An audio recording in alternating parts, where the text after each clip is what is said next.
Hi, everyone, and good morning. I'm Sophia Jeans, and I'm a senior at Denison University in Granville, Ohio. It is my pleasure to introduce to you this morning our guest speaker, the Very Reverend Dr. Kelly Brown Douglas. She was named Dean of the Episcopal Divinity School at Union Theological Seminary and Professor of Theology at Union in September of 2017. She was named the Bill and Judith Moyers Chair in Theology in November 2019. She also serves as a Canon Theologian at the Washington National Cathedral and Theologian in Residence at Trinity Church, Wall Street. Another plug I also have to add is that the Dean of the National Cathedral is also a Denison alum too. So it's also something that Denison is really everywhere. It truly is everywhere. And prior to Union, Dean Douglas served as professor of religion at Goucher College, where she held the Susan D. Morgan Professorship of Religion and is now professor emeritus. Before Goucher, she was associate professor of theology at Howard University School of Divinity and assistant professor of religion at Edward Waters College. Ordained as an Episcopal priest in 1983, Dean Douglas holds a master's degree in theology and a PhD in systematic theology from Union. Dean Douglas is the author of many articles and 5 books, including Sexuality in the Black Church, A Womanist Perspective, and Stand Your Ground, Black Bodies and the Justice of God. Her academic work has focused on womanist theology, sexuality, and the Black Church. I also want to add that she's a fellow Denisonian, a graduate of Denison University. Dean Douglas, thank you so much for being with us this morning, and welcome to Trinity Church. Thank you, Sophia, especially my fellow Denison family member. Reminder to please mute yourselves as we continue now with our conversation. Dean Douglas, it's a pleasure to have you with us today. An honor and privilege to have you with us for our continuing conversation on racial reconciliation and healing. So I have a couple of questions just to get the conversation going. If that's okay with you, or do you want to open with yes, and thanks for having me. All right, excellent. So first question, since you are a longtime priest, a seminary dean, canon theologian at the National Cathedral, impressive. What do you see as the church's role in this most critical issue of racial reconciliation and healing? And as a mentor, teacher, and one leading new priest into ministry, how do you see the formation is changing and evolving to address this issue and the climate in which we now live? Yeah, what an easy question. No, but big question. Again, thank you, first of all, for having me here and connecting with the Denisonian and old friends. And so it's really a pleasure. And the work that you're doing right now is significant in terms of what the church should be doing. But let me say what I see the church's role to be in general, and in general, what that might mean for the way in which we train persons for ministry in seminary. Here's what we know, right? That the nation's moral imaginary, if you will, has been corrupted for a couple of reasons, and we perhaps can get into details about that later, but we see that in various ways, not to speak of the fact that we have seen that political motivation has usurped and triumphed over moral motivation. But what we have seen in our society in general is, because of a moral imaginary that is defined by whiteness on so many levels, that privilege has become synonymous with justice. We need moral leadership. We need to expand our moral imaginary. This is an imaginary that is accountable not to present realities, not to the way things are, not to the way in which our present understanding of justice is imagined, but it's accountable to what we claim to believe in, and that is God's more just future.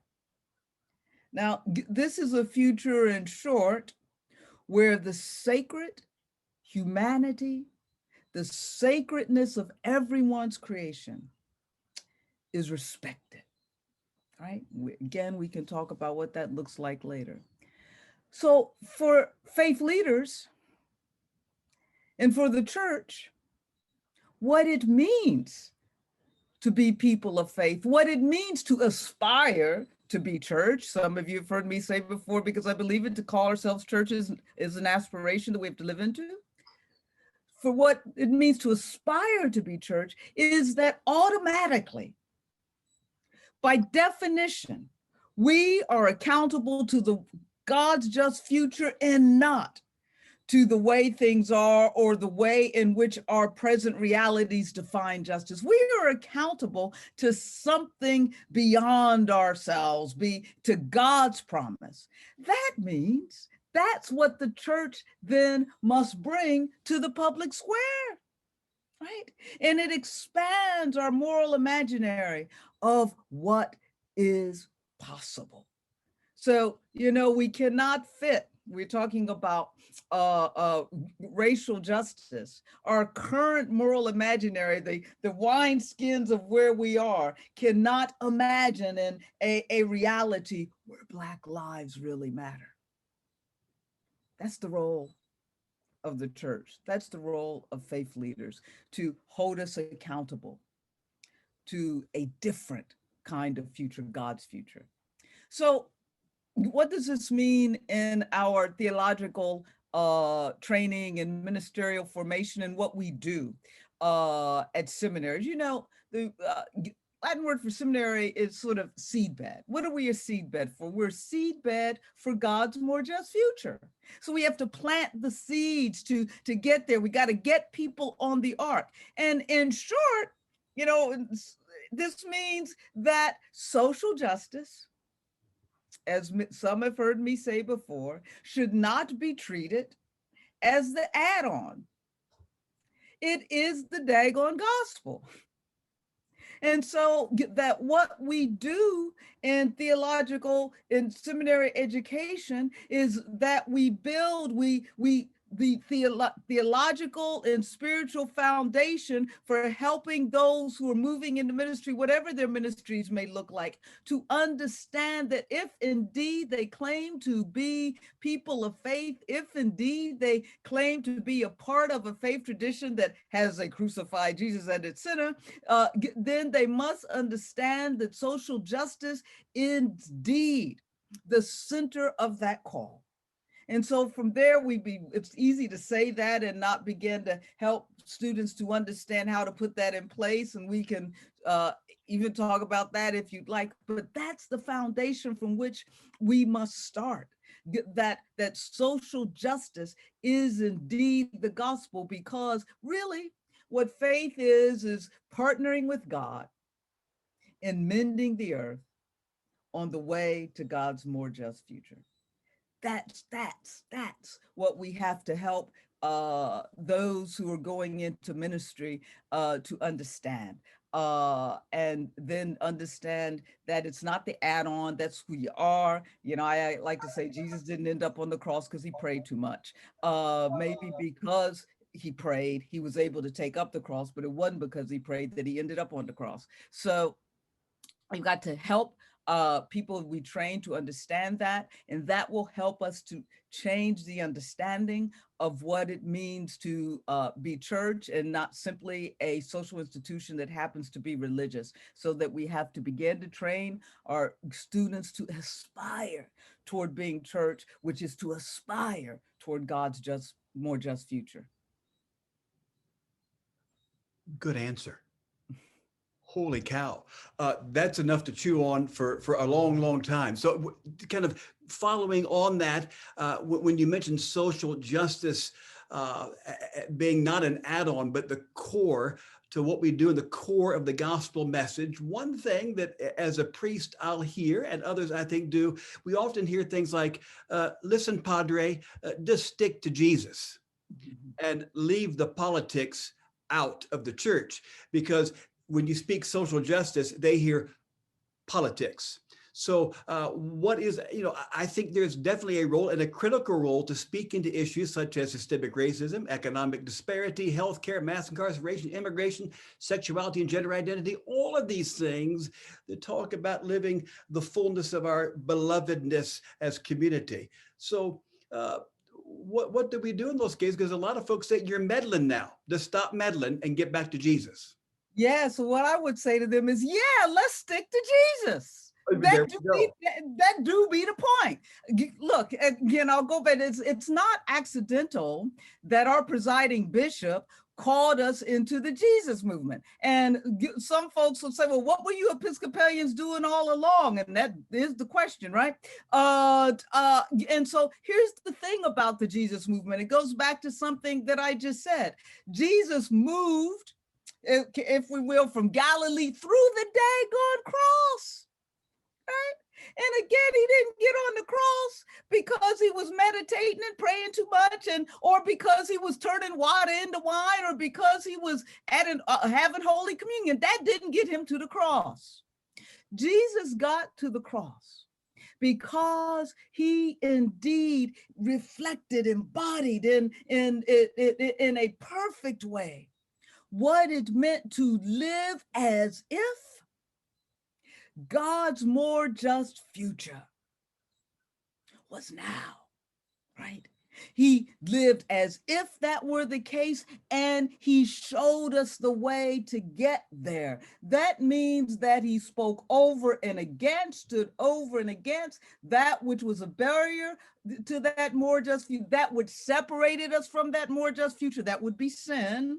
And as even as he lived into as if he reflected that and was there. Now, here's the interesting thing that we also have to understand. So before I get there, so this means that Jesus spoke against those social, cultural, political, and ecclesiastical powers that stood in the way of getting us to God's more just future. Those things that created the breach, that sin, the breach. It's not about the breach between me as an individual and God. It's about the breach between the way we are and the way we're supposed to be. That's what original sin is all about, being held captive to a culture of sin. So Jesus stood over and against all of that, freed people from their captivity to the sin that was social, political, cultural, and ecclesiastical, right? So the other thing to understand, he reflected what that future looked like. The other thing to understand is that what does it mean that he went through the daggone cross, right?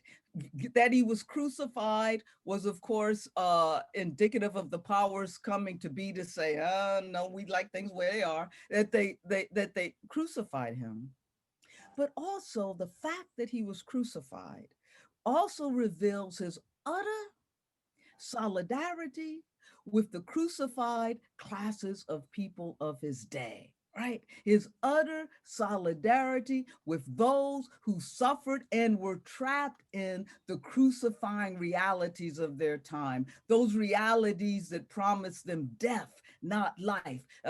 Whatever those realities that we can't talk about race, then that's anachronistic, but those realities that did not indeed affirm the very sacredness of their humanity and their sacred work. Those people on the outside and the underside of the social, political, cultural realities of their day. Now, this means something very important, and that means this, that if we are to understand what God's justice looks like, we can come even close to it, then we can only understand that when those on the very underside of justice in this nation, in this world, began to speak of justice, right? Otherwise, we confuse justice with privilege in an unjust system, in an unjust world. So when those who have most experienced the realities of injustice begin to say, oh, that looks like justice, when that happens, then we know that we are on the arc that bends toward God's justice. And so Jesus makes that clear, because that's what, he began in manger realities, as the story, on the underside with those on the outside. Jesus, with the disinherited, as Howard Thurman would say, those with their back against the wall. And I like to say, and those for whom they had no wall to put their backs. He began there, and the cross solidifies that if we're going to ever know what God's justice looks like, we have to begin with those people who've experienced utter injustice in those crucifying realities. Now, if that's not political, there is no way that we can have, I often like to say, we are a faith tradition with a cross at its center, and we need to act like it.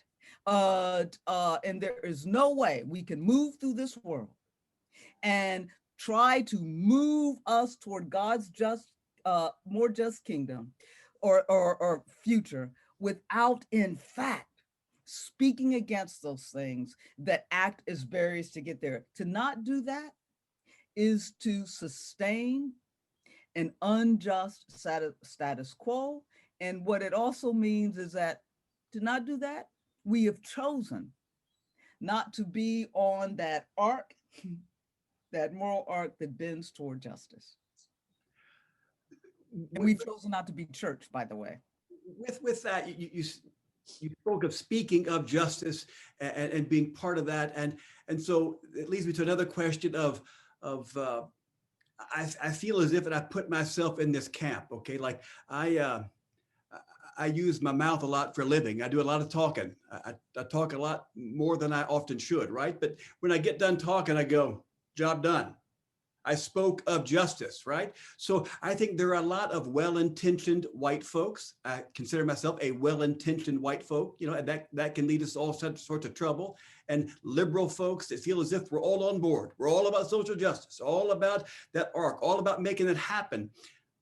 But I don't know how much of that is about making us feel good, rather than actually being part of something substantive and transformative to make the change.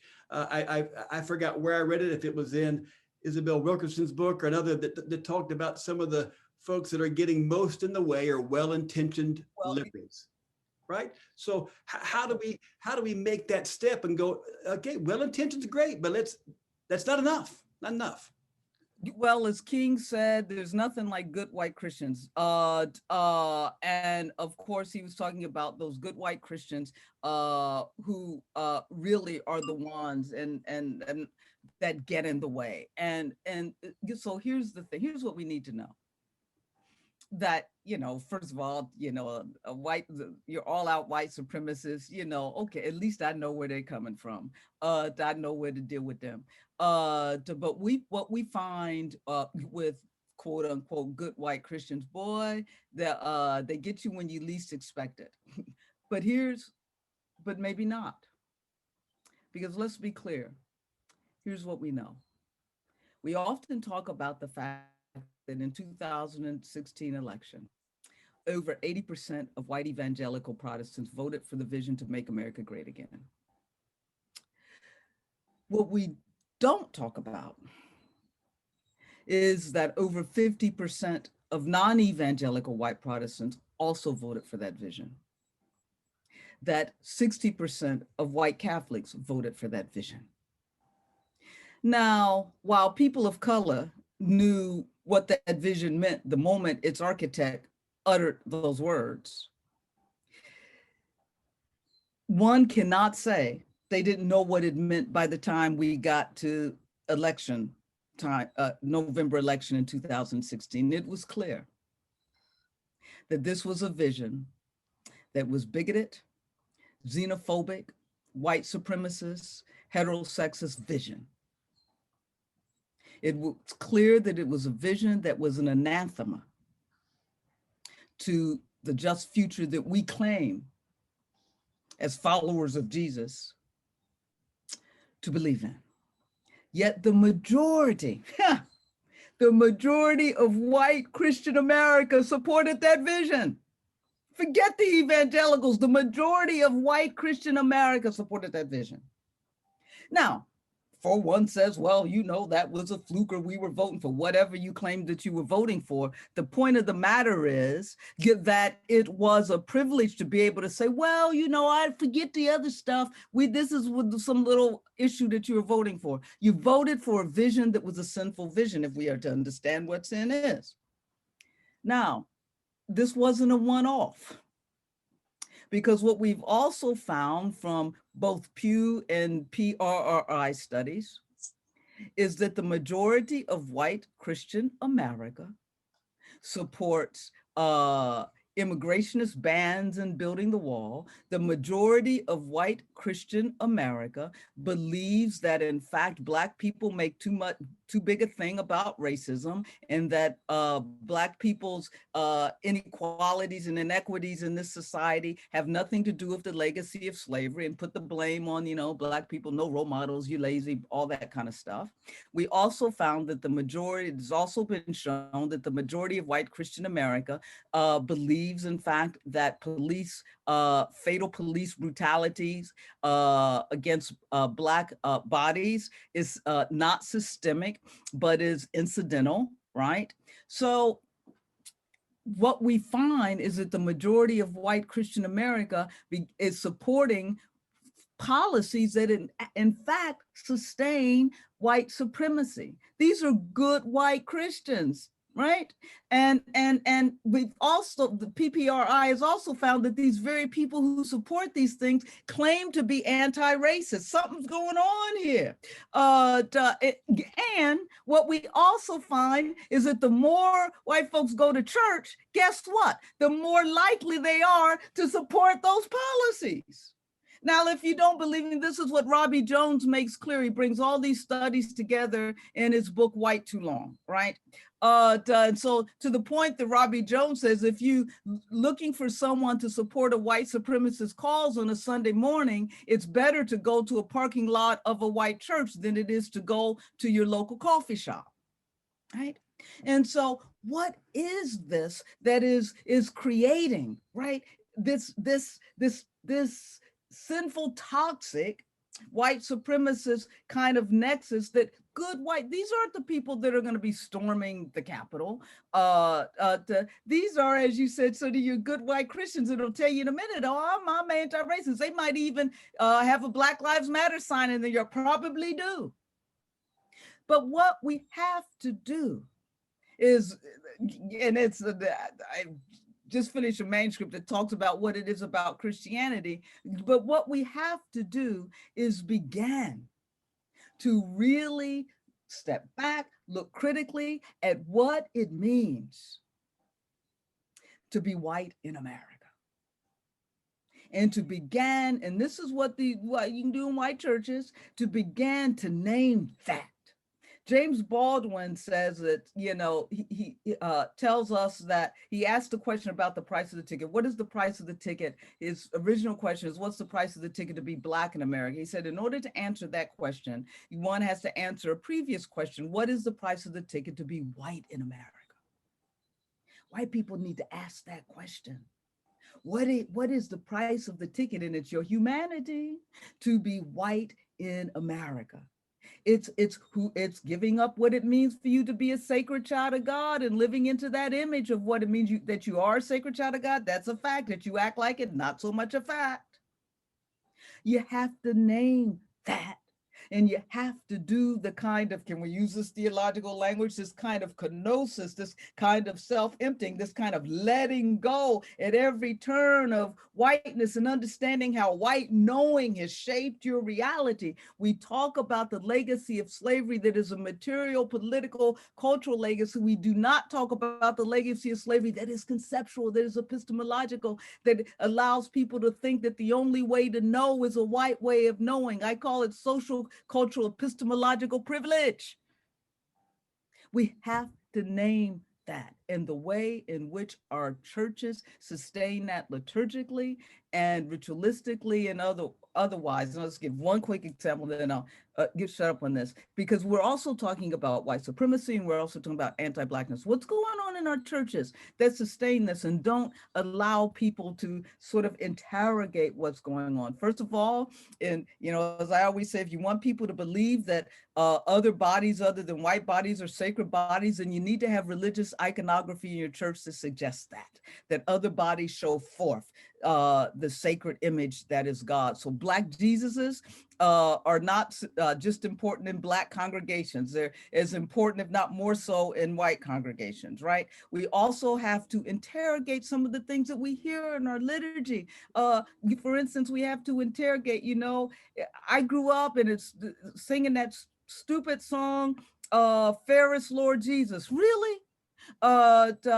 These things nurture and foster unwittingly and unconsciously, and not only notions of white superiority, but notions of anti-Blackness. And now, and I'm going to stay closely in my lane because Elaine knows more about this than I do, but we also have to recognize the way in which the light, dark symbolism that is endemic to Christian theological architecture sets the foundation, and we have seen it throughout Christian history, sets the foundation for anti-Black narratives that equates Black bodies with the demonic, and throughout, from early church fathers forward, we see that, and it is embedded in this light dark binary that we see. Now, I'm not saying that you stop reading those texts, but I'm saying you interrogate them, right?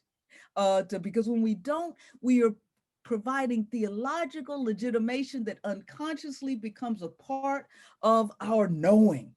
And so that which is dark is bad. So I think it is more than saying, yes, I'm for social justice, I'm anti-racist, because we see when the rubber hits the road, that's not how you vote. And that's not the way in which you live out your lives. And you still are living into privilege that is based on the negation of somebody else's humanity. And in our own churches, we get all comfy in our church and we're still promoting white supremacists and anti-Black narratives, even if we don't know we're doing it. But that's what's worse when you don't know. James Baldwin says innocence is the crime. And so can't be innocent any longer. We have to interrogate what's going on theologically, liturgically, ritualistically, and in the fabric of our churches. So following up with that, and it's akin to what you've been talking, you may have already sort of answered it, but James Cone, in Said I Wasn't Going to Tell Nobody, his final book, said, could white people ever be made to truly understand the price Blacks paid for their privilege? And I hear again and again from white folks, I worked my you-know-what off to get where I am. I worked my da-da-da-da-da. And they got to apply this and do whatever. That's so tiresome. And I wonder, how do you keep from growing weary with such thick-headedness in white folks, unwilling to even engage this interrogation? I mean, it's not going to be easy. It's going to be difficult. But we got to sit in the interrogation seat and have these tough conversations. So how do you keep this from the white folks? Good luck, God love you, but I'm tired of fooling with you. Well, who says I don't say that? Really, you choose your battles. Look, it's gonna be those of you who claim to be good white folks and who claim to get it to help other white folks get it, right? That's not the job of the folk that are suffering because of white privilege and because of white folks that don't get it. Our job is, my job is to not only help for the survival and well-being of oppressed folks in the Black community and beyond, but also to do all that we can. I'm accountable to the more just future. So are you. And so, I don't start in conversations with people who happen to look like white Americans. I also borrow from James Cone when he said, just because you happen to look like a white American don't mean you got to act like one. And so I don't start there in conversations with people who happen to look like white Americans. You know where I meet people who happen to look like white Americans, and I go, oh, okay, now we got something, we can go. I meet them where they meet me, in the places where we are struggling together against injustice. It doesn't begin in these nice little comfy conversations inside of churches or little coffee clutches or whatever people do. Because if they've already shown up, if they've already had literally and figuratively skin in the game, right? To really now stepping into that place where they're stepping out of that place of the comfort that is white privilege. They're already stepping into that place, then I'm gonna go with them, because that means that they're already on that arc, right? And no one's got to be perfect, not going to be perfect. They're going to mess up. I'm going to mess up. They're going to mess up, but that's okay, because I know that they're already committed to the hard work of social justice. So I don't, I don't tire of dealing with good white folks who aren't there, because I don't deal with them. And that's not where I deal with them that are already there, and they're already there. That don't mean they're perfect and all that, but they've already committed to a reality that doesn't privilege them simply because of the way they look, which means giving up what it means to be a white American and the price of the ticket. Am I confident that, most white folks are going to get there? I don't know about white people, but I know that I know God, and I know the promise of a more just future. So I'm confident in God.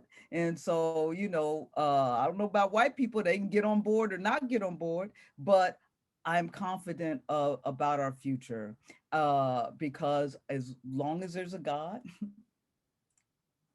then I got hope.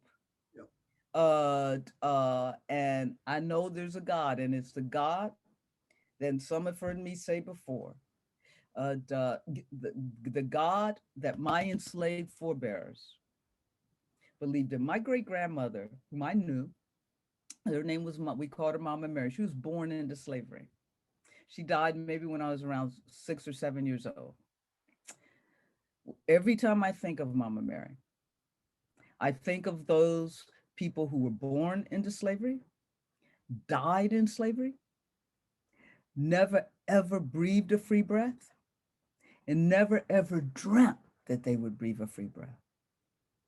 But they fought for freedom anyhow. They fought for freedom that they knew would be, even though they knew they would never see it, because they believed in the freedom that was the justice of God. Because of them, I will never give up hope. Because of them, I'm sitting here talking to you. And because of their faith that wasn't born when all things were good, was born out of the crucible that is the crucifying reality of slavery. Yet they believed that the cross didn't have the last word, and that God's justice did. So that's what I believe in. They didn't care what they didn't care what their white slave masters, they didn't care nothing about what them people did, or if they ever came to Jesus. They cared about the justice that God promised. So that's where I am. And if you come to the cross with me, fine. If you don't, I can't worry about it, but I'm gonna keep moving. Thank you. That's amazing. I have more questions, but I would be hogging our time. I want to open the possibility for some folks. Kara, are you? Dean Douglas, I just accidentally muted you. So I was trying to mute somebody else. So unmute yourself, if you would. Thank you. Kara, are you? If folks want to have some questions, you can put a question in the chat box. You can also raise your virtual hand down there with the reactions on the bottom of the screen. You can raise your hand there. Kara, are you around? I can't see you now. So I am right here and I am ready to you are ready? call on folks. So, okay, so if folks want to get their questions ready for Dean Douglas, and again, thank you so very much. This is just fantastic, fantastic. And while we're waiting for a question, can I put one more to you? Yeah, oh, yes. Great. So this question is, well, there's two things. I'll try not to get them both. One is just more of a comment, I suppose. When I think about like Trinity Church, okay, this church was built by the very structure of systemic racism, power, privilege, and wealth. So you don't build this church and get the endowment and do the things by rallying around, the sort of marginalized sort of folks. And I think folks, when you speak of the institutional church, there is fear and trembling. It's like, hold on, what's going to happen to us? What's going to happen to us? So sometimes I think is if, for me personally, I feel as that I sell a little of my soul to keep this cruise ship afloat, to keep this luxury liner, this ecclesiastical luxury liner of Jesus, if that makes sense. You sell a little bit of your soul to keep it going. And maybe I shouldn't say that in front of my congregation, but that's what I feel like, because this is a hungry beast. It costs a lot of money to keep going, and you don't build this. You build it by the structure that's been keeping people oppressed. And when you start challenging that, people get mighty antsy and mighty scared and mighty angry. Well, yeah, I'm Episcopalian, so I can't quote Bible passages accurately all the time, but there's I was cradle Episcopalian, so there you go. But what's the thing about, losing your soul? Yeah. Here's the thing about our church, and hopefully these COVID pandemic virtual realities have laid bare something to us about the disconnect that we've lived in between being a social institution that happens to be religious and being a church, and what it really means to be church, and the reality of that. We've so focused on what happens at the altar that we've forgotten why we come to the altar and why we need to leave the altar.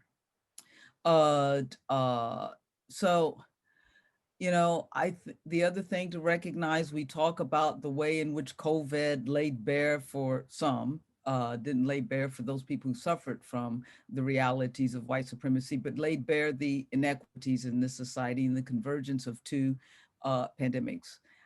The thing is, this has happened on our watch for people who have called ourselves church. So we need to decide, how are we going to live in this reality of being, yes, on the one hand, a social institution, but we're called to be church? You say that we're going to die. What's going to happen to us? Well, let's look at our wider Episcopal denomination. Well over 90% white, right? We carry forth the legacy of who we have been and who we were as a church of wealthy slaveholders. That our church never split over the issue of slavery is not a proud badge to wear. We didn't split because we didn't see it as a moral issue, right? That we functioned as a confederacy, a state of confederate churches, their little convention and churches up north, wasn't because we split over slavery. It was because we had the convenience of the situation. We were in civil war, but slavery we never engaged it as a moral issue. So are we going to truly engage white supremacy as a moral issue? Or are we going to carry forth the legacy of our slaveholding institution and not engage it so that we can hang on to the unity of who we are as a white religious social institution? Our church is typically driven by unity, and then justice comes. Unity should follow justice, not the other way around. And so what we will give up, Yeah, we might lose something, but what will we gain? We gain our soul, and to gain our soul means that we begin to live into what it means to be church.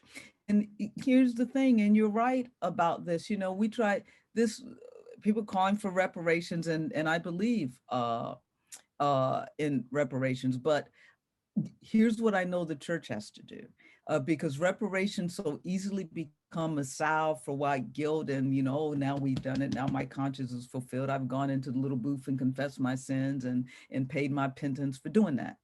No, reparations is not simply about bridging the breach that was created because of the legacy of slavery that was passed, but we've got to repair the breach between this present and God's just future. And that means that reparations has to be more than giving away money and all of that kind of thing and changing names on buildings and with our little empty apologies. Reparations has to begin with changing the systems and the structures that got us to this place in the first place. Otherwise, we will continue to broaden the breach between the justice that is God's and whatever masquerades as our own justice. And so, yeah, we've practically speaking, that's about wealth gaps. I also say it's about choice gaps. And so the church, I'm not sympathetic to what the church is going to have to lose, what the religious institution is going to have to lose in order to become a church. And I tell you, you'll gain more. And if we keep on this path, first of all, the Episcopal Church can keep on this path if it wants of being all white. Then we won't have to worry about having this discussion because it's going to die anyway. Keep doing what we're doing, and it'll be easy. We will be no more because the world ain't white. The Anglican Communion isn't white for that matter, but keep on. And so I think it's, we need to do the hard work, which is the easier work of moving toward being church. Because it's really, do you think, how hard it is to hang on to white, to try to keep, it's going to be hard for us to try not to get into the Jesus movement and give up whiteness. That's going to be hard. That's a lot of work to say I ain't going to do it. That's a lot of, that's hard work when Jesus is moving us somewhere else. This is Kara. We got some questions. Yeah, sort of some little discussion in the chat that I think is good to bring out, a comment that Wesley brought up, and that I think Wesley, you might want to expand on this, but naming the breach caused by racism as sin. And I mean, I was trained to think that's really important too.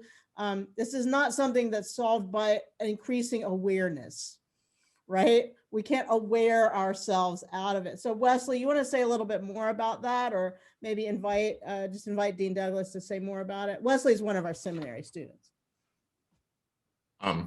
First of all, thank you, Reverend Douglas. I grew up in a tradition that the church was social justice. That was, that it was hand in hand. But as I have gotten more educated, there's a separation there. And I was a member of a church that talked about, well, why can't we just be the church? And a member said to me, I think the church we're turning into a social justice organization. And my feeling is exactly like that is what we are, or that's what we should aspire to be. And so I like how you said like that there's that gap between what the church is and what the church could be. And that gap is, for me, and it sounds like for you maybe, that gap is sin. Yeah, so thank you, Wesley. If you're getting educated away from social justice, you need to change the place where you're being educated. But we can't educate ourselves out of this. We can't etiquette ourselves out of this. We can't aware ourselves out of this. None of that stuff put Jesus on the cross. We've got to do the hard work of living into the not yet already realities of a more just future. Look, the church, this is what I've not talked about and have written about and write more about.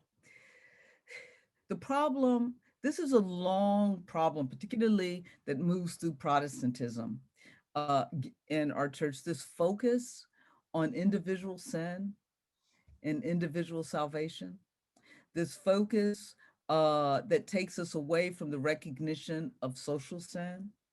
And this focus on individual sin and individual salvation also takes us away from the focus on the future that Jesus was talking about. Because this focus on individual sin and individual salvation then turns Jesus into calls us to belief in Jesus as opposed to belief in what Jesus was preaching about. And so we now are led toward, if you believe in Jesus, then you all right, as opposed to what it means to follow Jesus and to believe in what he was preaching about. And so this is a deep problem that has become the prevailing narrative in our Christian theological architecture. The way in which we've begun to understand salvation and sin. And that's why it makes it look like this discussion that we're having about, so we shouldn't even be calling it social justice, it's God's justice, by golly, that this discussion that we're having, it looks like it's an anathema to Christianity. The true anathema to Christianity is indeed this focus that doesn't allow us to this focus on Jesus as opposed to the kingdom that Jesus embodied. The just future that Jesus embodied. I keep saying kingdom because that's what he called it, but we know all the patriarchal stuff about that. But what he embodied. We talk about, and you say, so how does this manifest? Look what happens every Sunday in the Episcopal Church when we recite that ancient creed, that is the Nicene Creed. There's no mention of Jesus' ministry in that creed. None at all. There's the crucifixion becomes ahistorical. And so it looks like all we got to do is recite that creed and believe what it says, and we good Christians. No, that's the problem. And so it's about reclaiming. That's why I think whether he knew the radicality or the revolutionary nature of what he was doing or not, that presiding bishop called us back to the Jesus movement. Why don't we get back into that movement and see what that movement looks like? That movement starts in manger realities, crucified realities, through the cross to the future that God calls us to. That's the movement. And that's not a movement about how good my little soul feels, whatever that means. Our soul will feel good when our soul can rest in God's justice. That's when there will be peace with our soul. If we have a peace before then we need to, something's going on. And so, yeah, I just think it's so embedded already in our Christian theological history, this turn toward the individual, that it makes justice look like the anathema as opposed to the center. Kara, would you mind taking one more question? Yeah, so let me just, I think, Dean Douglas, that you just answered Spencer's question. What is the theological disconnect in white evangelical churches that keeps them so far from Christ's example of focusing on the least among us, especially people of color? And I think you just named it, the focus on the kind of monochromatic focus, if you will, on an individual transactional relationship of salvation, I think has a lot to do with that.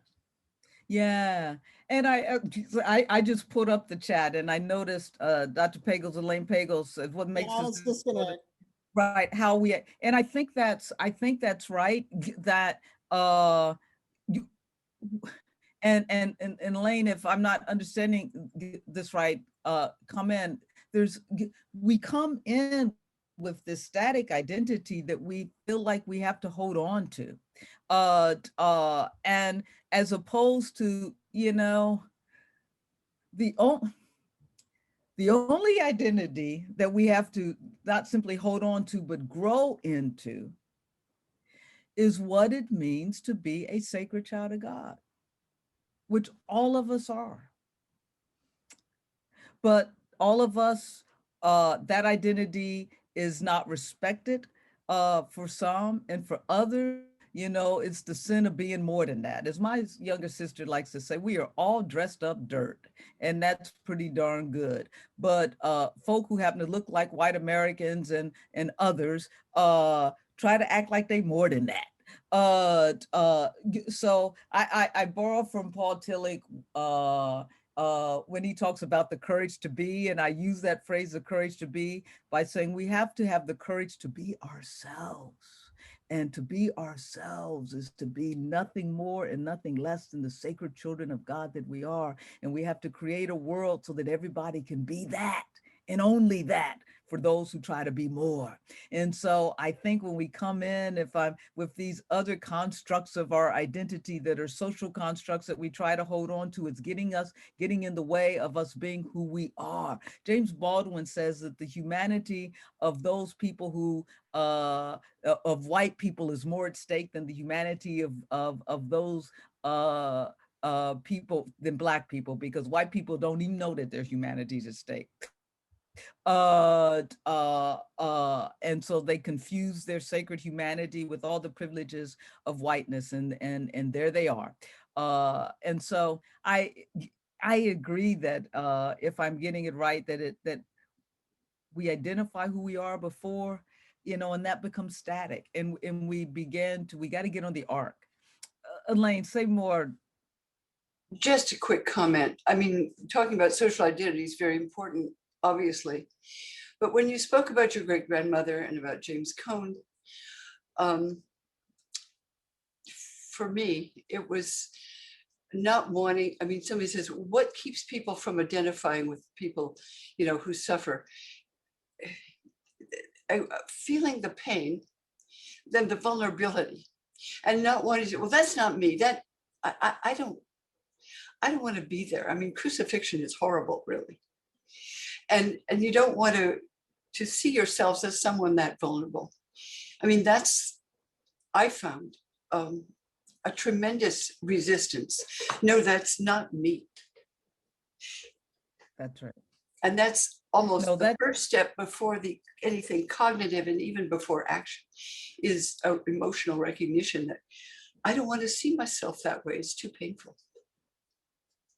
No, that's right. And I really agree with that. And you know, one of the things, if we look at something that happened during this COVID time, and people talk about the divisiveness in this country that only seemed to grow even wider once the pandemic manifested itself, and all of these discussions, you know, how did we get here that masks become a political statement? But it only seemed to grow wider, whether you believe in the pandemic or don't. I mean, it's ridiculous. And here's the thing, when people ask, what could bring us together? What could have brought us together? This is where public national grieving becomes important, because people share in their common humanity that is vulnerability, right? The fact that it was no accident that the architect of making America great again refused to recognize that on his watch, 400,000 people or so died from COVID, and there was never a moment of national grieving. And that would have brought people together, because we are all, as human beings, vulnerable to that fragility, mortality of our humanity. It's no accident that in those times of crisis like 9/11 and all that there is always this moment of national grieving. There's no accident that when the white supremacist massacre at Emmanuel AME Church, that President Obama was a part of that service of grieving, that memorial service. And what happened? It brought the nation together, right? And people began to see their common humanity in those moments of grief, which are moments of vulnerability. It's no accident, it seems to me, that the first thing that President Biden did the night before his inauguration was he had that memorial ceremony, right? That's the beginning of us seeing our common humanity. But we see that, and you are right, we see that when we recognize our vulnerabilities and our fragilities. I like to say this, and I see we're at the end. How do we get there? I always like to begin, some may have heard me say this, with this notion. I say, do not ever withhold from another that which you would not want withheld from yourself.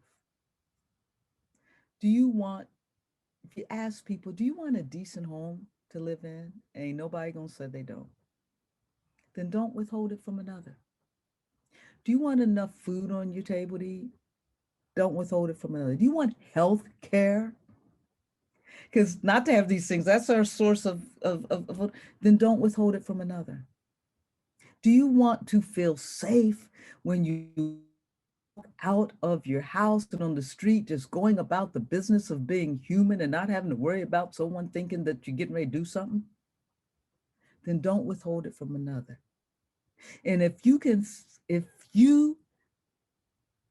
decide that you will not withhold from another that which you would not want withheld from yourself or from those you love, then our task is to create a world to make that, in fact, possible.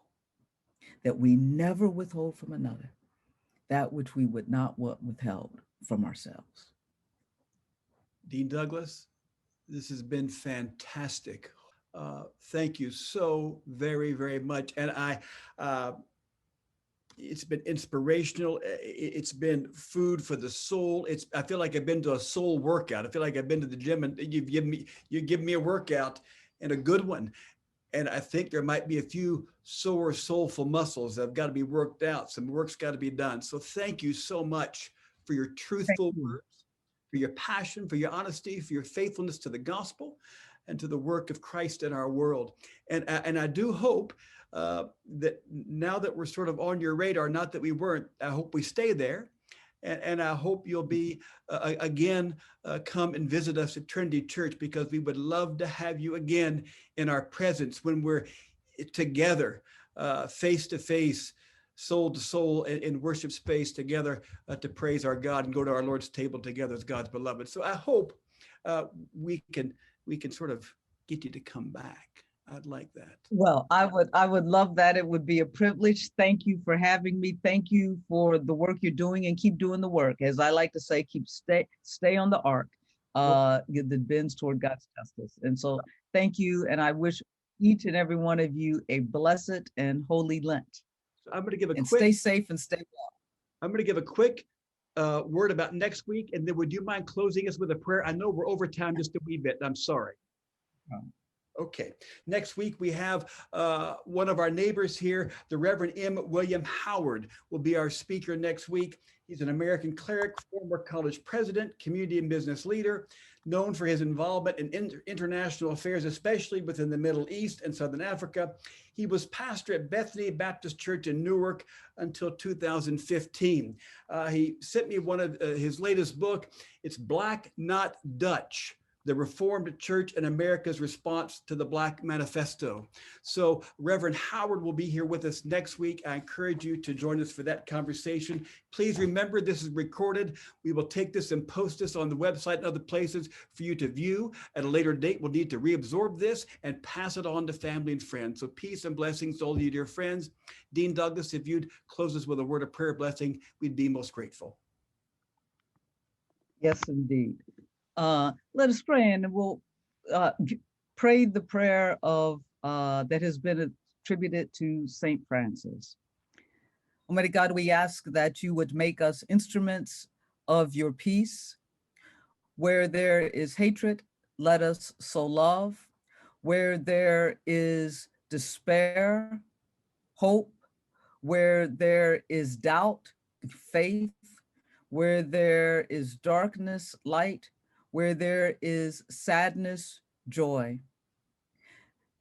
Grant that we may seek not to be consoled, but to console, not to be understood, but to understand, not to be loved, but to love. For it is in giving that we receive, it is in pardoning that we are pardoned, and it is in dying that we are born to eternal life. Amen. Amen, amen, and amen.